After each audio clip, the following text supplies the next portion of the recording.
Welcome back to another Colors of Prog. My name is Louis Paul, and I've been doing this show for almost a year, with some skipped months now and then. So, again, for the unfamiliar, I talk about progressive rock recordings, old and new, from all around the world. So, we're going to jump right into Gong.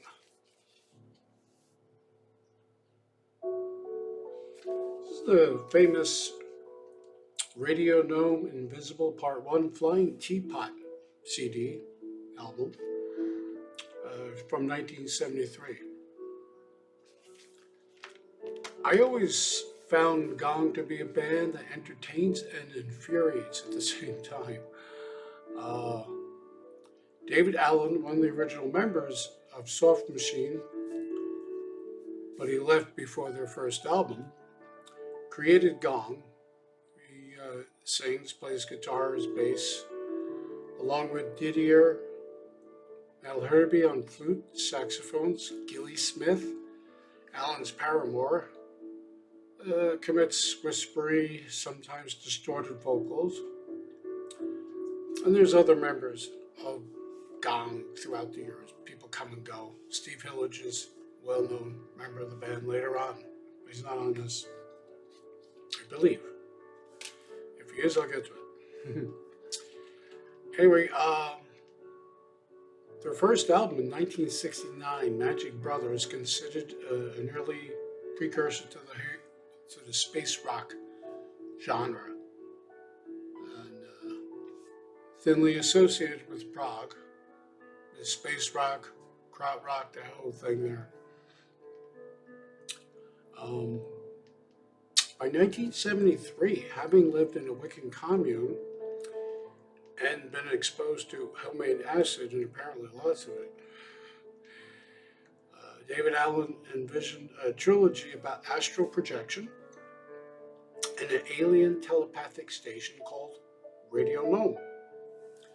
Supposedly, in his visions and stories and songs, the alien human hybrids landed on Earth in Tibet.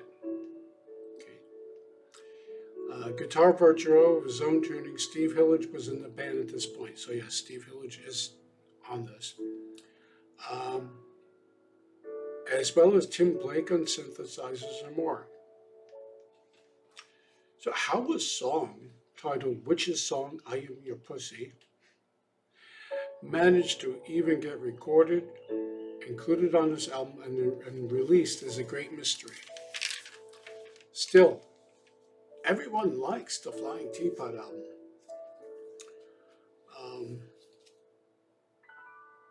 The Flying Teapot tune, song, and the lengthy Zero, the Hero, and the Witch. Those are probably the two best to me on this CD. It's art rock. It's a bit proggy, but definitely experimental. And there would be many itinerations of Gong throughout the years. Some not even featuring David Allen, some featuring Steve Hillage, and Hillage would come, he would go. They disagreed, they agreed. Personally, I like Camerabeard Electric, Angel's Egg, and You, the album CD You, from this period, more than I do like what's been known as the Flying Teapot album.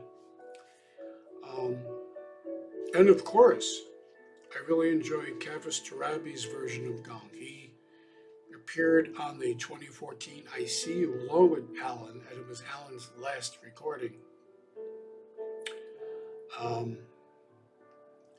And Kavis has inherited the chair of leader of the band of Gong going forward from that album, I See You. So, why did I say Gong is infuriating? Strange guitar tunings, disjointed songs. A lot of them sound like they're not even finished. But people love this band.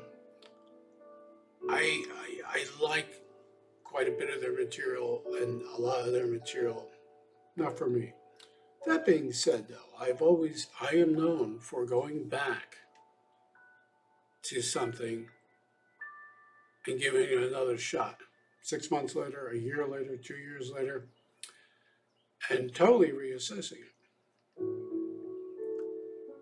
But that's the nature of music, right? Somebody likes what they hear, someone does not like what they hear. Someone may hate something and someone may love something. But I find with doing what I do, and I quite enjoy it, I do go back to recordings I wasn't thrilled with, and I enjoy them more. So next, we're going to go to our lone Italian release this time, Orme's Storia o Leggenda.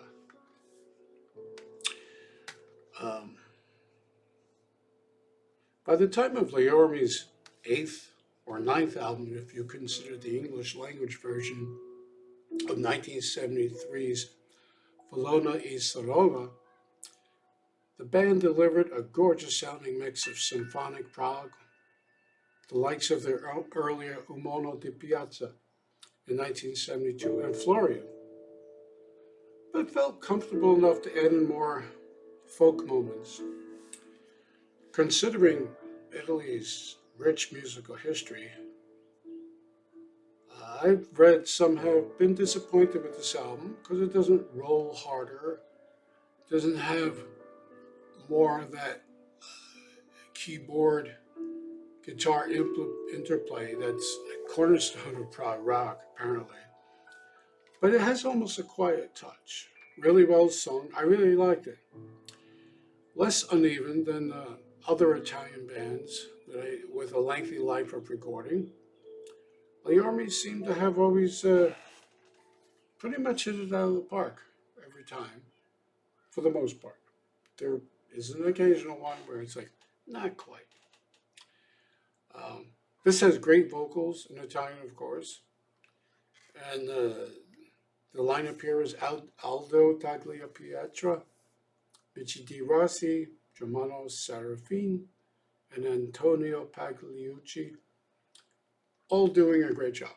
The Orme's Storia o Leggenda. It's a good one.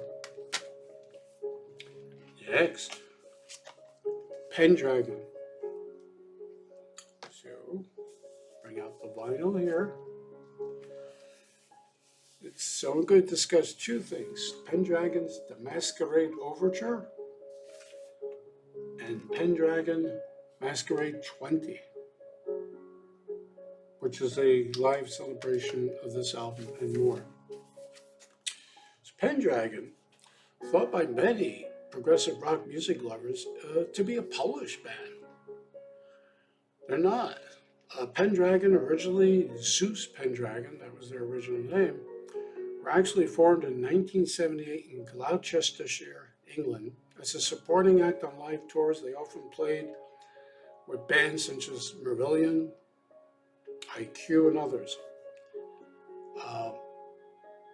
Oddly enough, though, their biggest fan base is not from the UK. It's from Poland and other Eastern European countries, Lithuania. Go figure. Might be why we see a lot of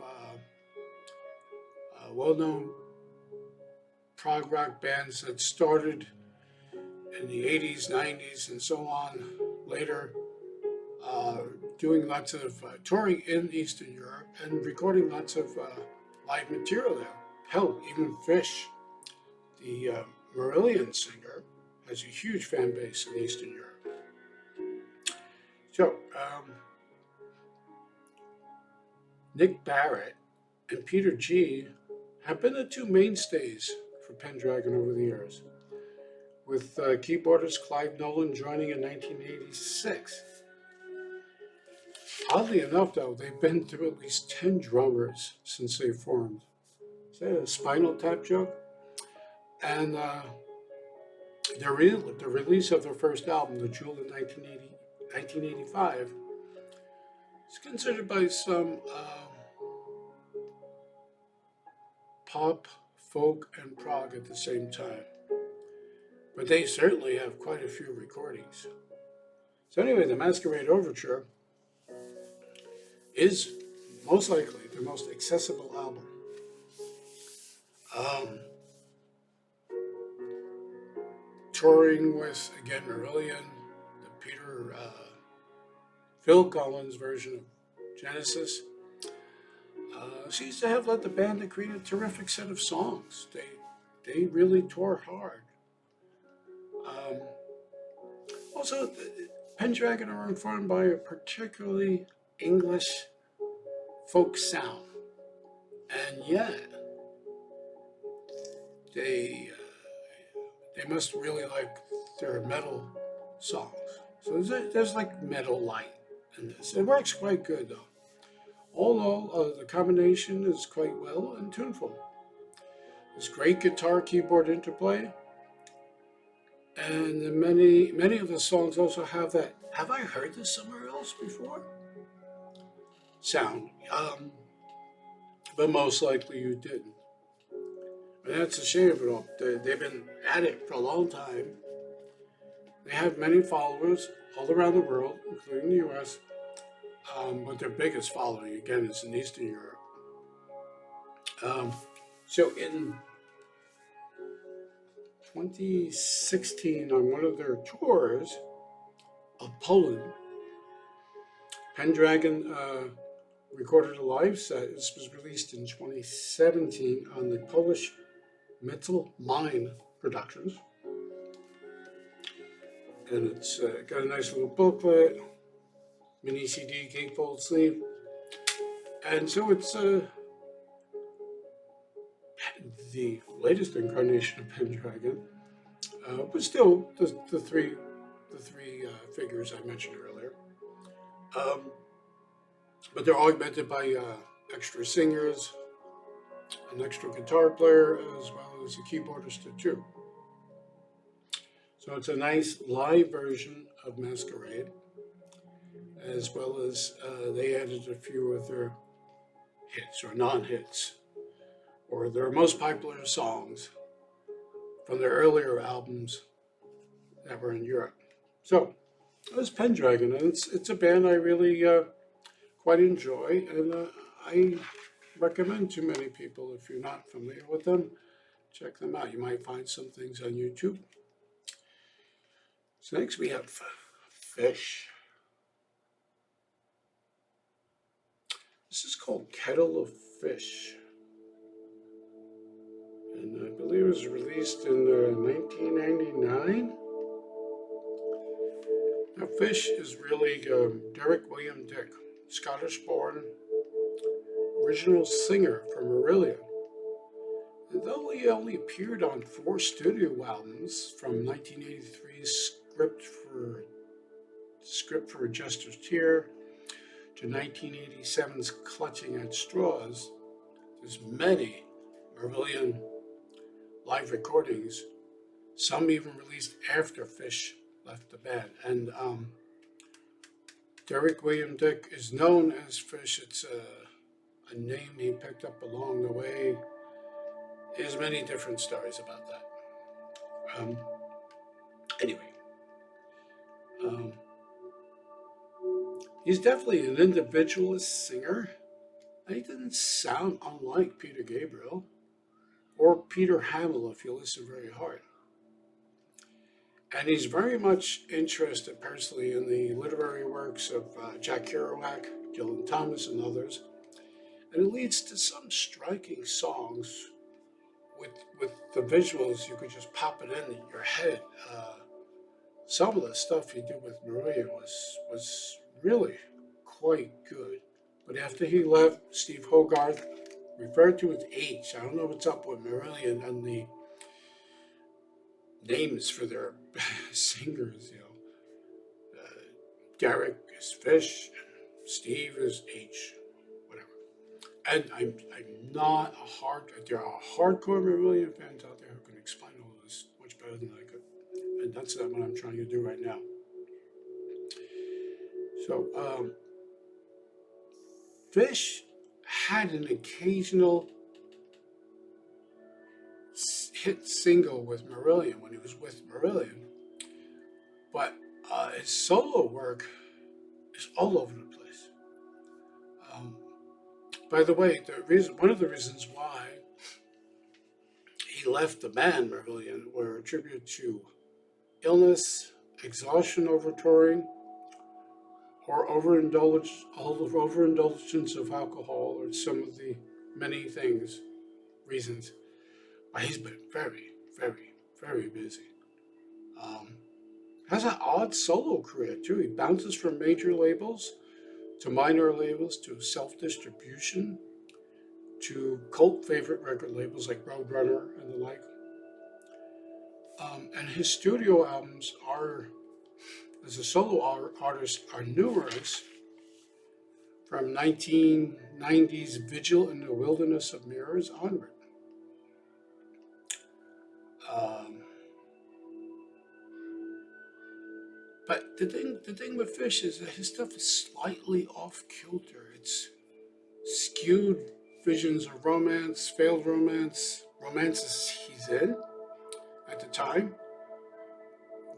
visions of the world, sometimes brutal, and they're all, for the most part, cloaked in this very radio-friendly sounds.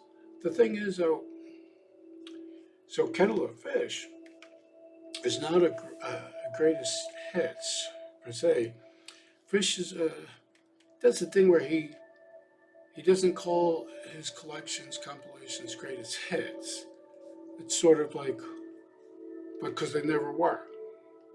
But there's songs he's quite fond of. And this is, there was Yin, and then there was Yang, of course. And now there's Kettle of Fish, and there's many others. None of these were hits to my knowledge, but it's possible.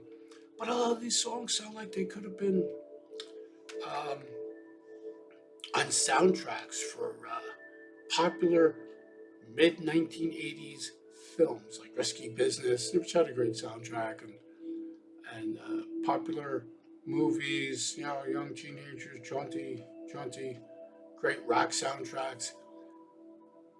But they weren't on those films. But they sound like, when you hear this Kettle of Fish, it's like, oh, that must be from, no, it's not from that movie, because he never had a deal like that. So he's churning out these great sounding, radio friendly songs heard by his fans and the faithful. I have to assume that Kettle of Fish is a collection of music that Fish liked most personally at this time period, including some tracks from Stephen Wilson produced Sunsets on Empire. That was from '97. But it's not a greatest hits package, so to speak. But if you could find it, you'd be quite surprised. And as I said earlier, when I was speaking of Gong, you might like something, you may not like something, you go back. When I first heard this collection, I wasn't immediately thrilled with it. So I go back to it 6 months later, and I loved it. So I have plenty more Fish in the collection, Fish in the Sea, Fish in the collection. I have plenty more Gong, so we'll be discussing them and others over the course of time. Anyway, that's our show. Try and make it short and brief so you guys pay attention. One thing music lovers have is short attention spans. I know I do. But keep listening to the music you love and stay well and healthy out there. Bye for now.